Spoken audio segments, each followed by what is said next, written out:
This part of the test will measure your listening ability when it comes to the conversations and lectures in academic settings. You will listen to a recording, and then answer questions about it. You will be able to take notes while listening, and you can listen to the recording only once. The questions must be answered in the presented order. During the exam, you will not be allowed to go back to the previous question. The questions will be about the main idea, and the supporting details. Some questions will be about the speaker's purpose or attitude. Answer the questions based on what is stated or implied by the speaker. Sometimes you will see this icon. It means that you will have to listen to a certain segment of the recording, and answer a question about it. Now listen to the lecture. Today, we delve into the captivating world of Saturn's rings, a stunning feature that sets this gas giant apart in our solar system. Saturn's rings have been a subject of great intrigue. In this lecture, we will explore the composition, structure, and origin of these rings. Saturn's rings are primarily composed of billions of particles, ranging in size from minuscule dust grains to enormous chunks of ice as large as several meters. These particles are primarily composed of water ice, with a small percentage being rocky material. In essence, these rings can be considered vast, expansive sheets of icy debris orbiting Saturn. These rings are categorized into several groups: A, B, C, D, E, F, and G rings, with the A, B, and C rings being the most prominent and visible. A truly remarkable aspect of these rings is their sheer scale, spanning up to 175,000 miles, 282,000 kilometers, in diameter, yet they are incredibly thin, with an average thickness of only about 30 feet, 10 meters. This stunning disparity between their width and thickness is an astronomical wonder, highlighting the delicate balance of gravitational forces acting upon these rings. Although there are numerous theories regarding the formation of Saturn's rings, the prevailing view among scientists is that they formed from the remnants of a celestial body, such as a moon or a comet that was torn apart by Saturn's immense gravitational pull. This catastrophic event would have caused the fragmented debris to disperse, eventually settling into the iconic rings we observe today. This theory is supported by the relatively young age of the rings, which is estimated to be around 100 million years old, a mere blink of an eye in the grand scale of our 4.6 billion-year-old solar system. The dynamic and ever-changing nature of Saturn's rings is another captivating aspect of their existence. The constant interplay of gravity from Saturn and its numerous moons results in the formation of intricate structures within the rings, such as gaps, arcs, and spiral density waves. This captivating dance of celestial bodies can be considered a cosmic ballet, showcasing the harmony and beauty of the universe's natural forces. Saturn's rings have not only captured the imagination of scientists and the general public alike, but have also inspired countless artists, poets, and writers throughout history. Their ethereal beauty and mysterious origins serve as a powerful reminder of the vast wonders that the cosmos has to offer. In conclusion, Saturn's rings are an astonishing feature of our solar system, with their unique composition, formation, and structures capturing our collective imagination. As we continue to study and explore these celestial marvels, we gain a deeper understanding of the complex interplay of forces at work in the cosmos, and perhaps even a newfound appreciation for the beauty and wonder of our universe. What is the main topic of the lecture?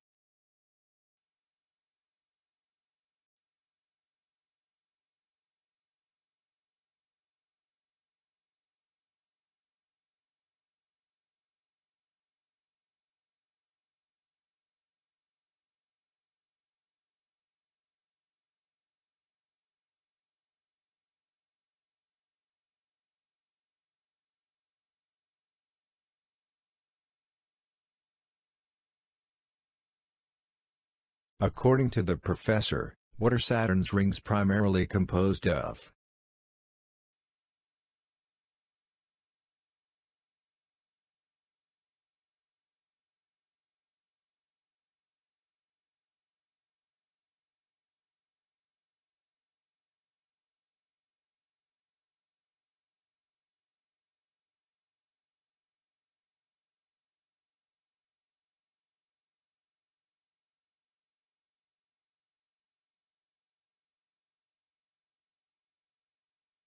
What is the professor's opinion regarding the disparity between the width and thickness of Saturn's rings?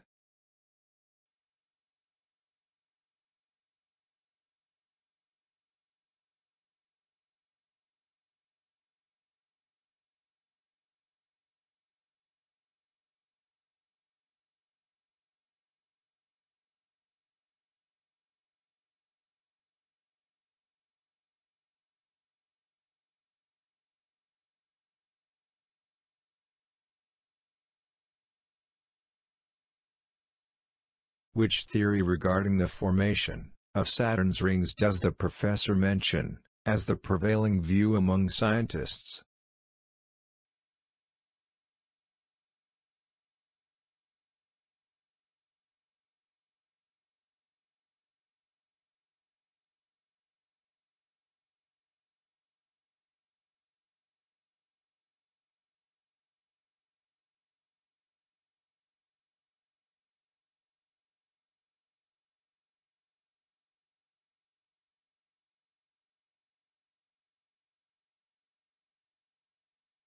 What can be inferred from the professor's description of the intricate structures within the rings as a cosmic ballet?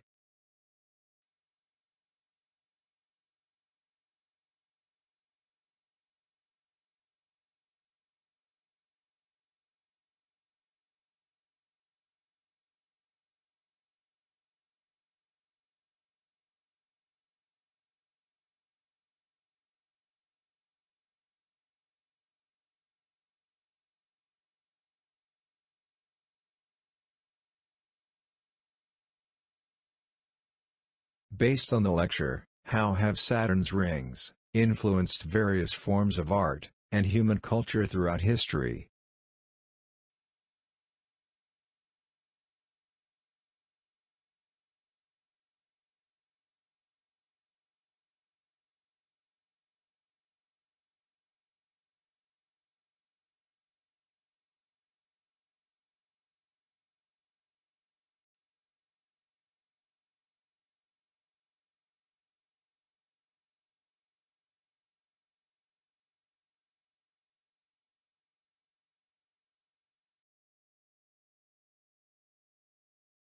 Now listen to the conversation between two people.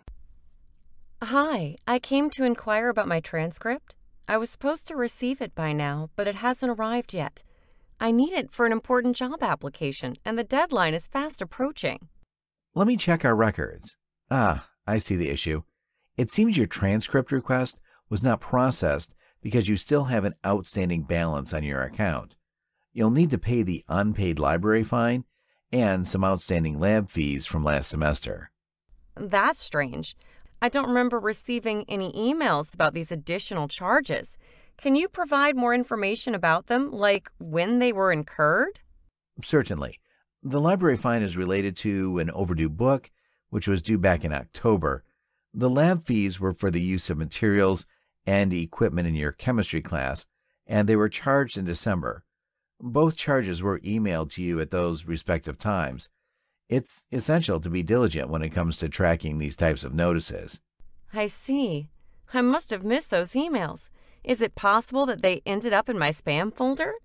I don't usually check it. Could there have been any other notifications that I might have overlooked? That's a possibility. Sometimes our automated emails might end up in spam folders. As for other notifications, we typically send reminder emails once a month, but we don't utilize phone calls or text messages at this time. I'd recommend checking your spam folder regularly to avoid missing important notices. I'll keep that in mind. What's the total amount I need to pay? And can I pay it right now to have my transcript sent as soon as possible? Also, are there any additional forms I need to fill out or actions I need to take? The total amount due is $150. You can pay it now, but unfortunately, we cannot expedite transcript processing. Once the fees are cleared, your transcript request will be processed in the order it was received, which may take up to 10 business days. There are no additional forms or actions required. Just make sure to pay the fees. This is really inconvenient. I need my transcript immediately for my job application. Since I wasn't aware of these fees, it's really aggravating that my transcript is being delayed because of this. Is there anyone else I can talk to about this issue, or any other options available to me? I understand how you feel. I recommend you pay the outstanding fees right away, and in the meantime, you can inform your potential employer about the situation. They might be willing to wait for your transcript. Unfortunately, there isn't anyone else who can help expedite the process. As it is a standard procedure for all students, it's a good reminder that staying on top of your account can prevent future issues like this.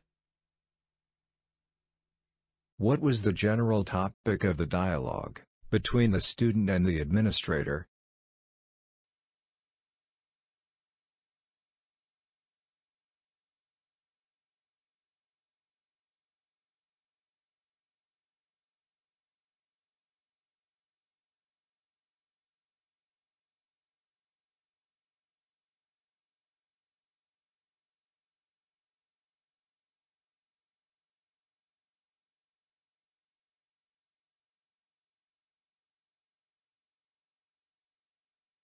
What was the administrator subtly implying about the student when this was said? It's essential to be diligent when it comes to tracking these types of notices.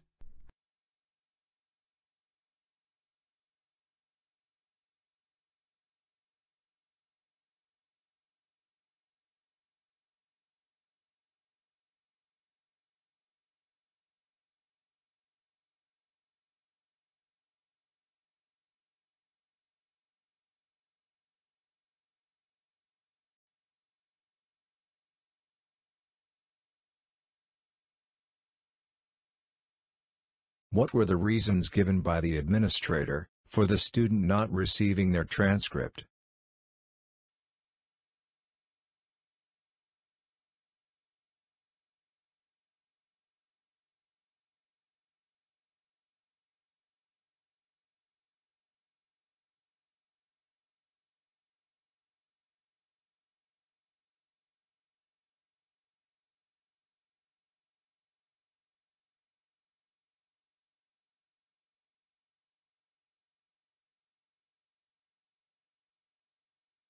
What was the student's reason for not paying the outstanding fees?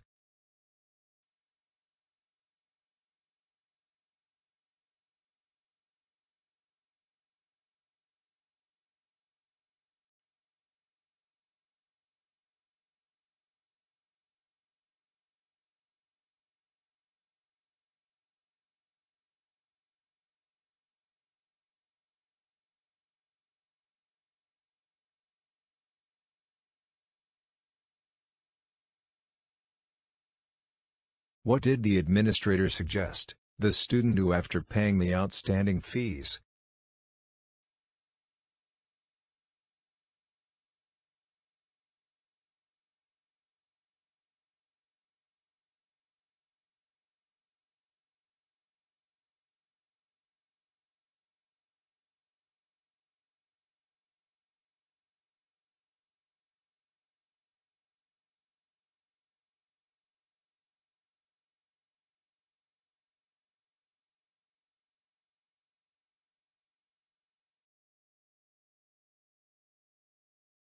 Now listen to the lecture.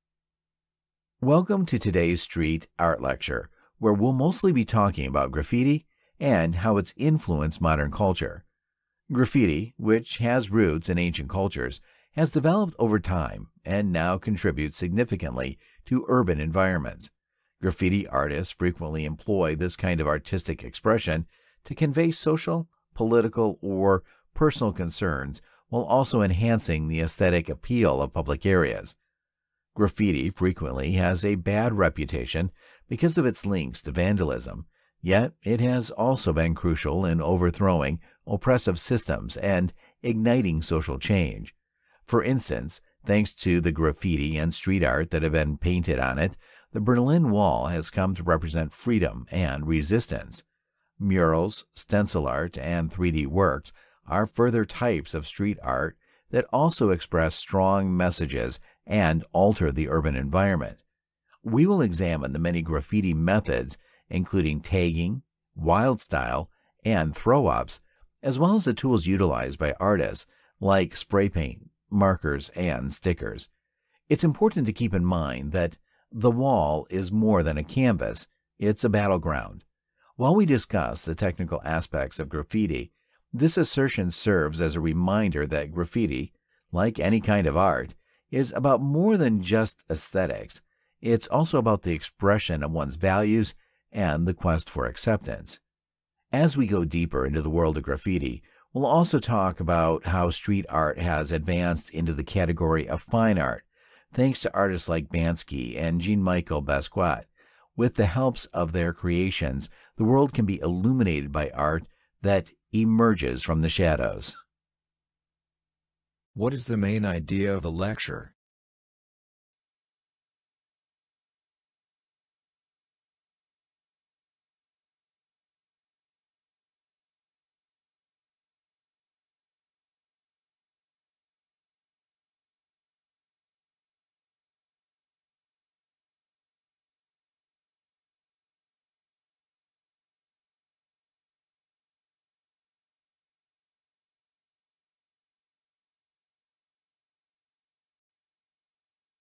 When the professor says, The wall is more than a canvas, it's a battleground. what does this statement imply?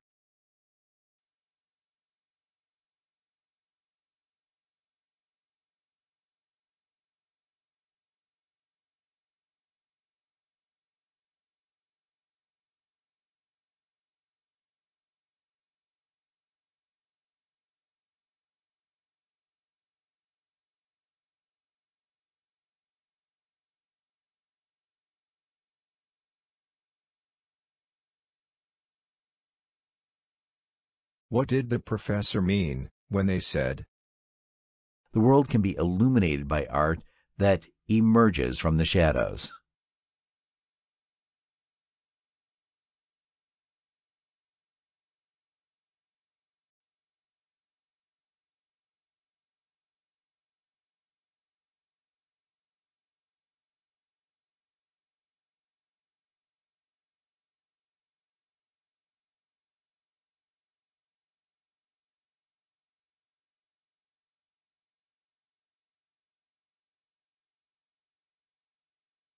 why does the professor mention Banksy?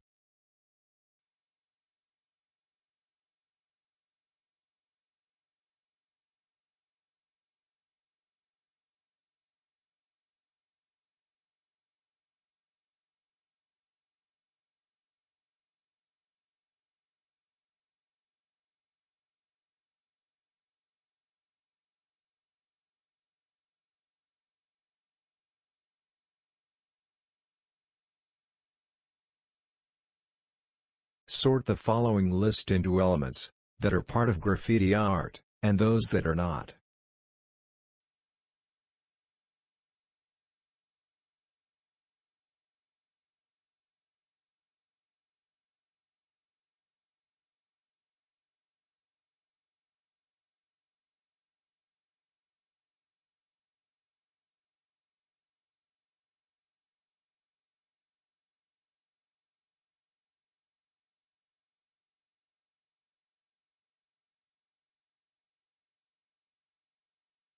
What are some examples of other forms of street art mentioned in the lecture?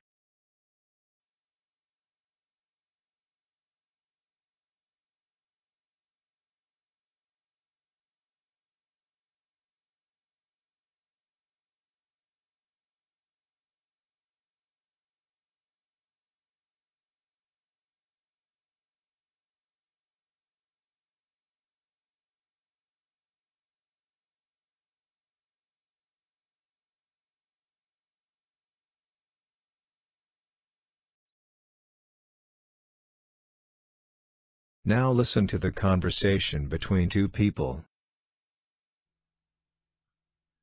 Hi, Professor. I need help finding a good internship. Can you assist me? Sure, what field are you interested in and what kind of work are you looking for? I'm studying computer science, and I'm particularly interested in artificial intelligence and machine learning. Great! I know several companies that look for interns with your interest. Have you prepared your resume and a list of your completed projects? Yes, I have my resume ready, but I don't have many projects to show for my skills.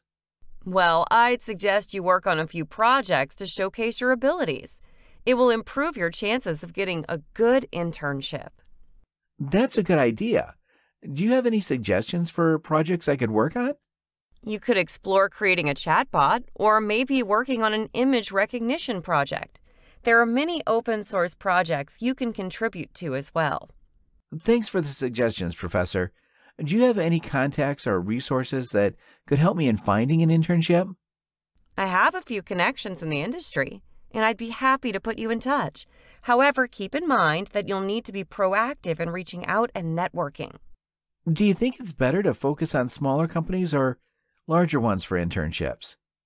Both can offer valuable experiences. Smaller companies might provide more hands-on opportunities, while larger ones could offer a more structured program. It really depends on what you're looking for. Thank you, Professor. I appreciate your help and advice. You're welcome. Good luck. And don't hesitate to ask if you need more assistance. What is the main idea of the dialogue?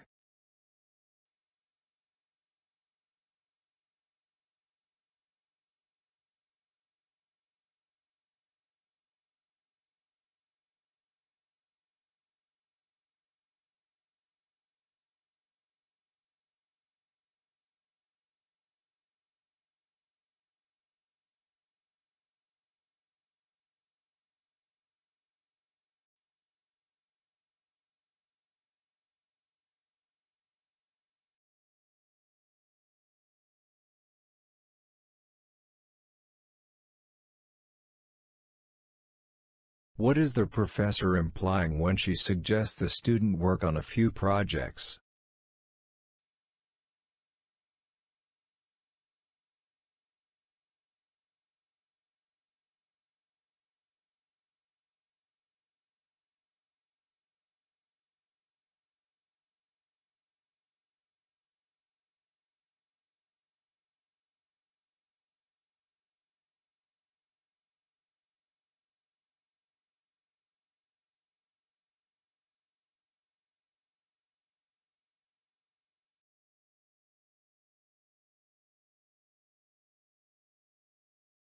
How does the professor feel about helping the student find an internship?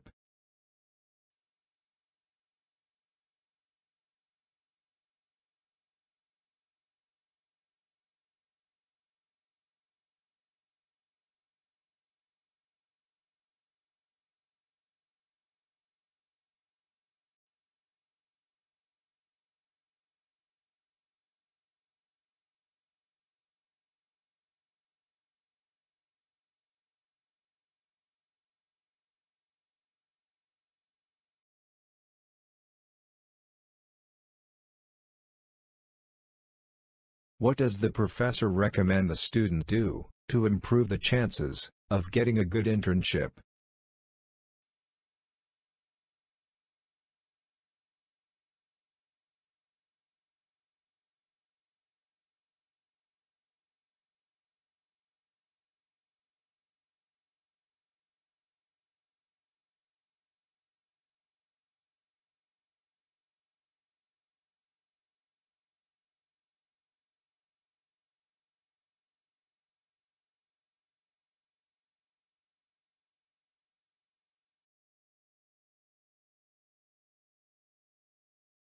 In this dialogue, what does the professor suggest the student should be proactive about?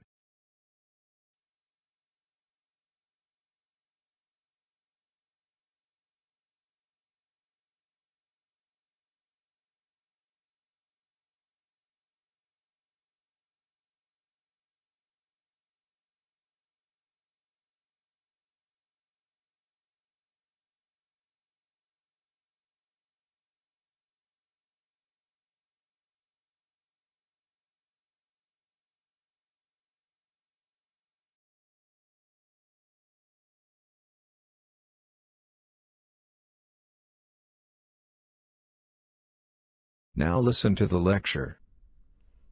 Good day, students. Today we'll talk about Tesla coils, high-frequency resonant transformers created in 1891 by the brilliant inventor Nikola Tesla. The primary coil and the secondary coil are two main components of a Tesla coil. These coils can be used to demonstrate wireless power transmission, produce breathtaking light displays, and even form an essential component of some medical devices. The secondary coil is made up of multiple rounds of thinner wire, while the primary coil is often made of tightly wrapped copper wire. The other parts of a Tesla coil are the capacitor and spark gap. The spark gap controls the discharge of the electrical energy that is stored in the capacitor.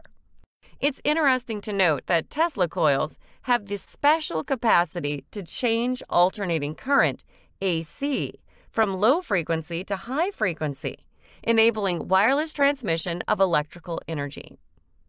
The creation of extraordinarily high voltage by Tesla coils, which results in magnificent displays of electrical arcs and sparks, is a well-known fact about them.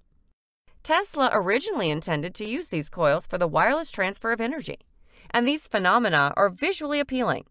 Tesla coils are now largely used for entertainment, education, and particular scientific applications as a result of a shift in the practical applications for these devices, brought about by technological advancement. Tesla's groundbreaking invention illustrates the importance of learning to see the unseen. Tesla was able to make the abstract tangible and enable people to understand the strength of electrical energy by creating a device that could convert the unseen force of electricity into a visual representation. This idea applies to more than just Tesla coils and serves as a general principle for scientific research. Tesla coils were used for a variety of things in their early years, including electrotherapy, a medical procedure that involved applying electrical currents to the body. As more sophisticated and secure technology advanced over time, the usage of Tesla coils in medicine decreased. Nonetheless, the use of Tesla coils in medicine throughout history serves as a reminder that science can advance in unexpected ways, and that progress is frequently forged via trial and error. To sum up, Tesla coils have significantly influenced how we think about electricity and its potential uses. Their legacy lives on in the realm of electrical engineering, and they continue to fascinate audiences with their stunning electrical displays. It's important to keep in mind the words of Nikola Tesla as we labor to develop and explore new possibilities. The present is theirs. The future, for which I have really worked, is mine. What is the main idea of the lecture?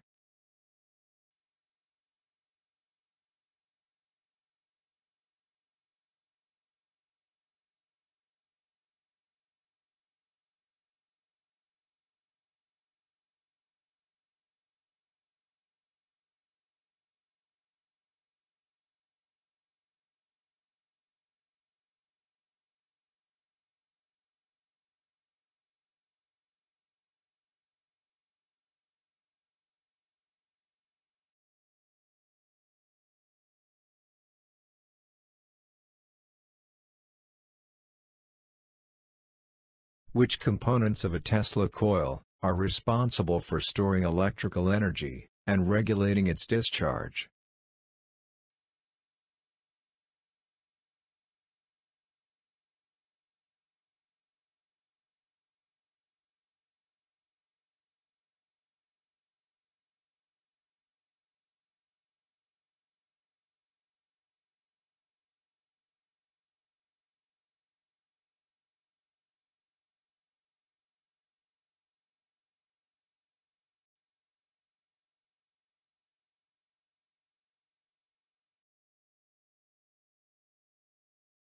What does the professor emphasize by saying this? Tesla's groundbreaking invention illustrates the importance of learning to see the unseen.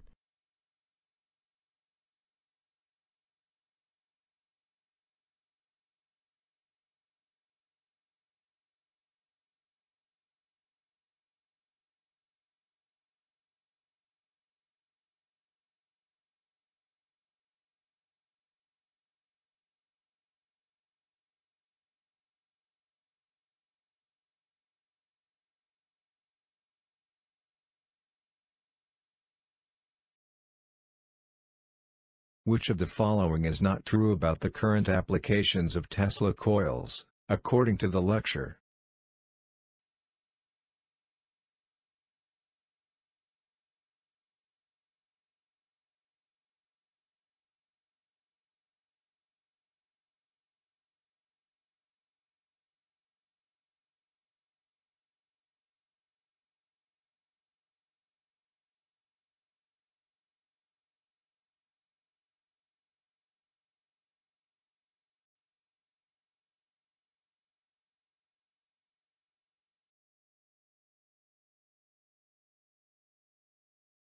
Why does the professor say? The use of Tesla coils in medicine throughout history serves as a reminder that science can advance in unexpected ways and that progress is frequently forged via trial and error.